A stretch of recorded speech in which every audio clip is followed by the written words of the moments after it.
Namo Bhagavate Vasudevaya.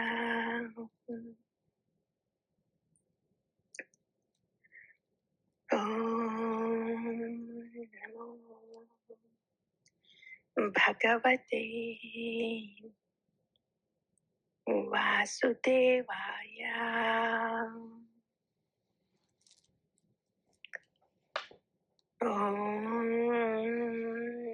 Namo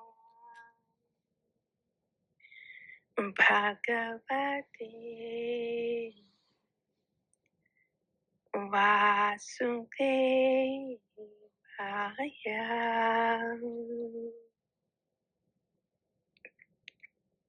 Śrī Bhagavān uvaca ye yedhamam prapadyante tamstadhaiva bhajamyaham mama vatmanuvartante manushya partha sarvashaha. 4.11 ye yedhamam prapadyante tamstadhaiva bhajamyaham mama vatmanuvartante manushyaha partha sarvashaha. Ye yatha mam prapadyante tams tathaiva bhajamyaham mama vatmanu vartmante manushyaham partha sarvashaha.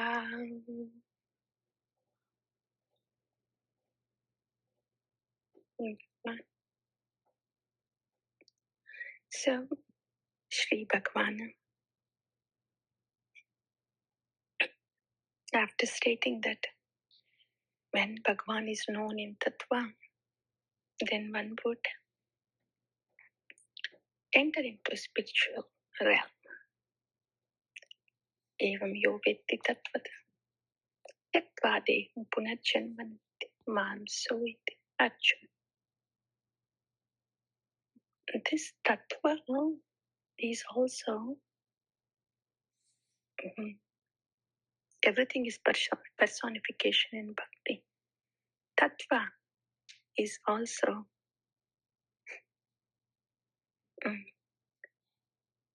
Tattva, the reality, is also a personification. And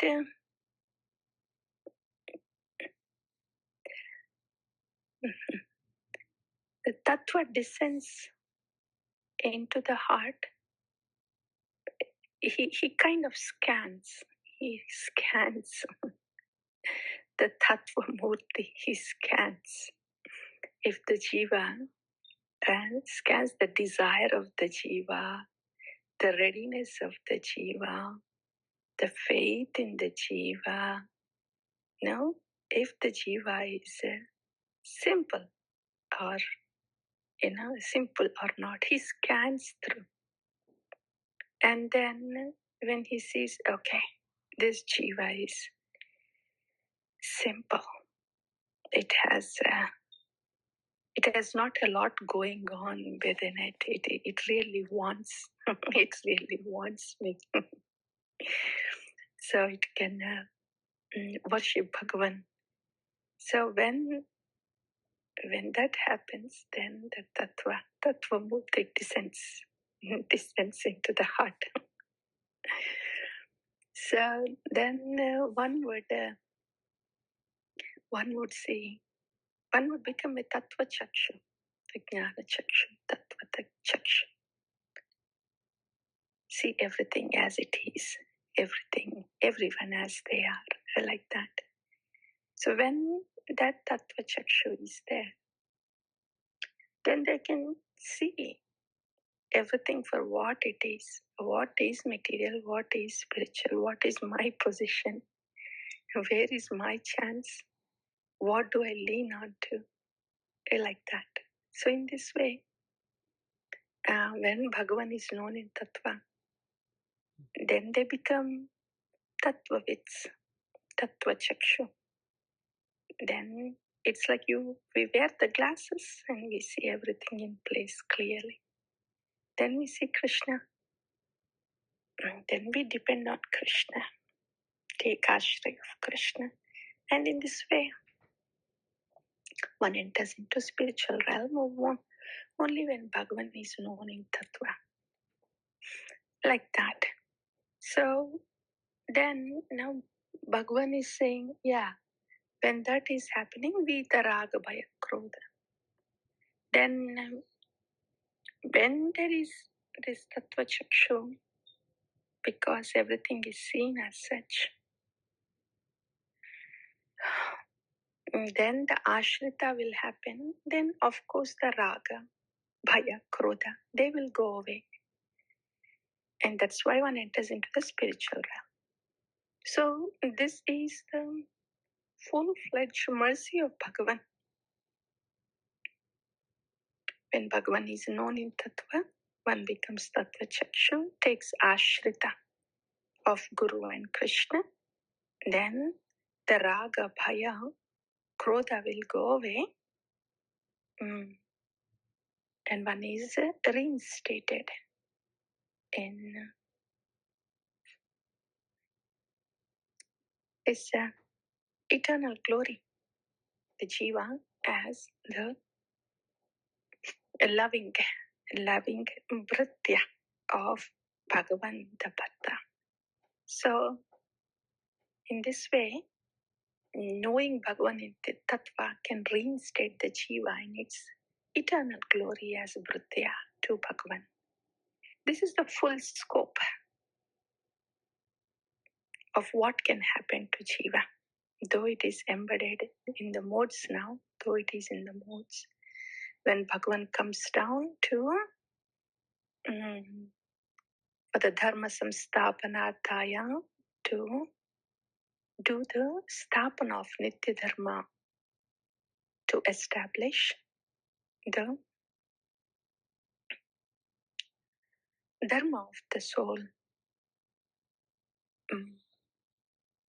So when Bhagavan comes, then he is doing paritranaya sadhanam. He's actually coming to rescue these souls that wants to be established in nitya dharma. And then the tattva is given, tattvavid. Then they would be tattvavid. Then they would get rid of the bhaya, raga, krodha, and then they enter into the spiritual realm to be situated in eternal glory. All this. And now Bhagavan is saying, Ye yada mam prapadyante tams tadaiva bhajami. So this is an opportunity for Jīva to be reinstated in its eternal glory when Bhagavan is known in Tattva, since Bhagavan has descended for Jīva. But Jīva has free will. If it wants to be reinstated in its eternal glory as Bhritya to Bharta, Bhagavan, then that happens. If the desire of the Jīva is that. If the desire of the Jīva is, no, I want to actually use Bhagavan. If the desire is like that, then Bhagavan says, Tathastu. He is present. Bhagavan is present. Andantarastha paramānu chayantarastam. There is no place that Bhagavan is not present. He is present in every atom of the gross body in our body, every atom of the subtle body in our body. And he is right besides the soul. Ishvara sarva bhutanam hriddeshe tishtate Arjuna. In this way, Bhagavan is present everywhere. In every atom and in between the atom. He knows. He knows what Jīva is looking for. What is the desire of the Jīva. Even before the Jīva knows the Paramātmā, the Lord in the heart, he knows. And he's so merciful. He just wants to do what the desire of the Jīva is. If the Jīva is thinking, yeah, I want to use Bhagavan so I can get what I want here in this world. Yeah, okay, if you perform something and you want some boons, I give you karma kanda. Okay, you want some siddhis, okay, perform Ashtanga Yoga. You want the siddhis, I give you siddhis. Okay, you want to just be merged in my effulgence. You're not so interested in being with me personally and have any exchanges, loving exchanges with me. Okay, fine, then you just stay in this brahmacharya. And if the devotees are wanting, no, Kṛṣṇa, forget about using you business. Yeah, I want to be used by you. Your pleasure is my pleasure. I want this personally. I want to have loving reciprocations with you, Bhagavan. Then tadastu, so be it. So like that, Bhagavan is very mercifully just giving what the Jīva is looking for. Ye yatā mam prapadyante tams tathaiva bhajami aham. And whoever is worshipping me, accordingly I reciprocate. Ye yatā mam prapadyante. To the extent of surrender one has, I reciprocate accordingly. Mama vartamanu vartante manushya partha sarvashaha. In this way, and somehow or other, everybody is actually reciprocating with me. If they want to ignore me, not to really think of me, then I do that for them. Mattasmatir jnanam apohanam cha. I sit in their heart. If they want to forget me, I let them forget. They become atheists. They say, there is no God. I don't see God. So in that way, they are reciprocating with me because they want to ignore me. I'm letting them ignore. Starting from there too,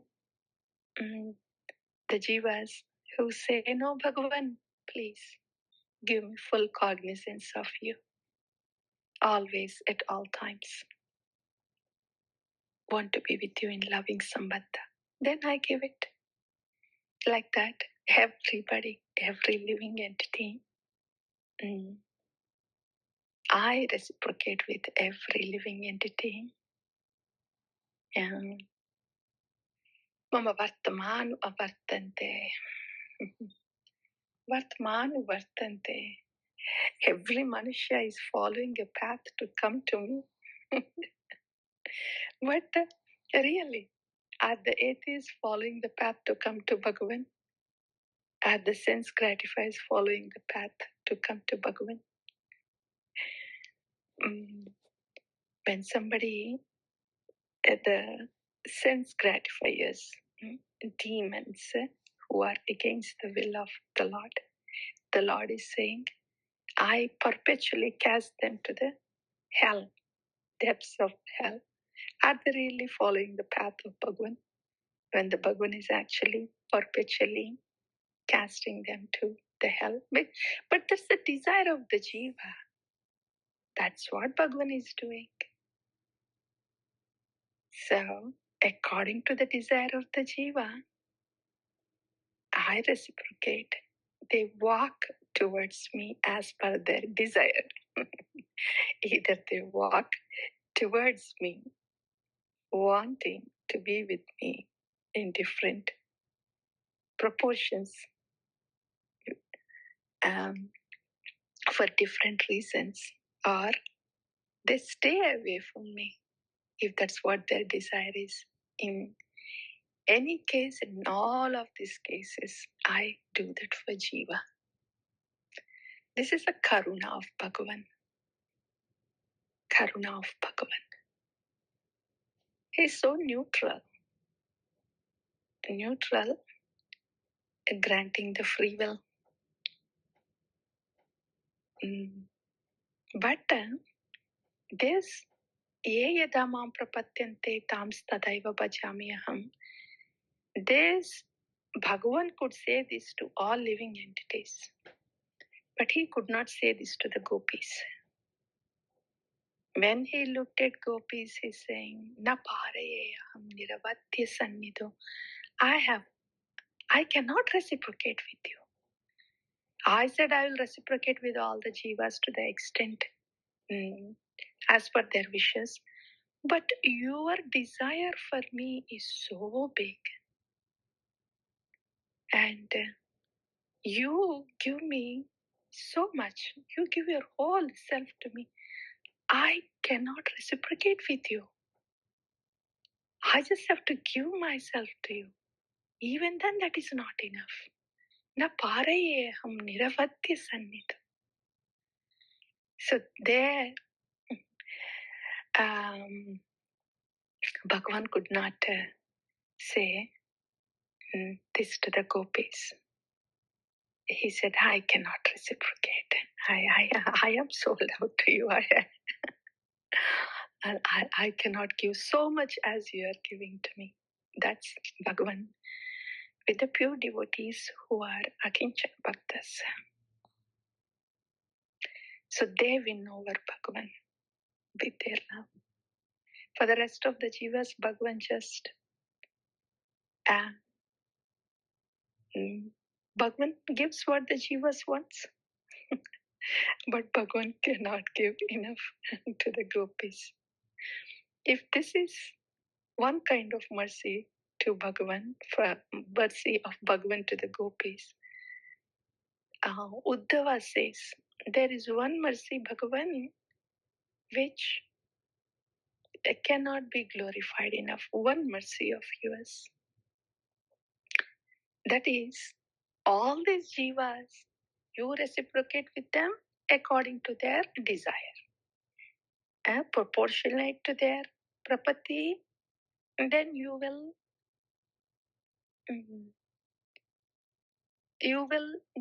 give them. You will give accordingly, proportionate to prapatti. This is all based on the free will of the jiva you are doing, Bhagavan. But a special mercy of yours, naivopayanti upachitam kavayastavesham brahmayushaya piyutam rudamoda smarantah yo antarpa stanuprutam ashubhan vidunvan acharya chaitya vapusa swabhaktim vyanakti. This jiva, yo antarbahi tanupratam ashubhan vidunvan. Ashubhan tanupratam ashubhan vidunvan. All these jivas who are embodied, ashubham vidunvan, to wash away their inauspiciousness, yo antarbahir, both inside and outside, acharya chaitya vapusa, inside as chaitya guru and outside as acharya, swagatim vyanaktim, coming as chaitya guru inside and acharya outside, washing away the inauspiciousness of this embodied soul, you take them to your realm. You change their vibhuti.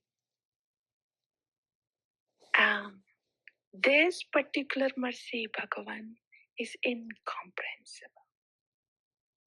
Because Bhagavan is reciprocating based on the free will of the jivas. But the very free will of the jiva can be changed by a Bhagavata. By a guru. Acharya Bhagavan Chaitya Guru.